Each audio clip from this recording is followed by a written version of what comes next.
గొప్పతనం అనుభవించాలంటే తిరుపతిలో చూడాలి.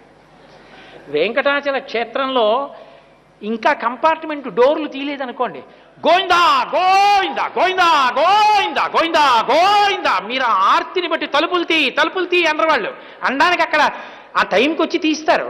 ఈలోగా వాళ్ళు ఆర్తి చెప్పుకోవాలంటే గోవిందా గోవిందా గోవిందా గోవిందా, తాళం తీసేవాడు వస్తాడు. ఆయన వచ్చి ఇంకా ఇలా తాళం చెవి పెడతాడంతే, గోవిందా గోవిందా అంటాడు. అంటే వీడు తలుపులు తీసేస్తాడు సంతోషం. ఇంకా పరిగెడుతూ గోవిందా గోవిందా గోవిందా గోవిందా పరిగెడతారు. అక్కడికి వెళ్ళి పిల్లల్ని భుజాల మీద పెట్టేసుకుని గోవిందా గోవిందా, తీరా దగ్గరికి వెడతారు వెండివాకిల దాకా, ఏం మాటలుండవు. కానీ ఆసిలేషన్ తిరిగే ఫ్యాన్ తిరిగినట్టు తిరుగుతారు. వెనక్కి తిరిగి తోసేస్తున్నా అలాగే వచ్చేస్తారు. ఏమి వెంకటాచల క్షేత్రం, ఏమి గోవిందనామం. ఇంకే గోవింద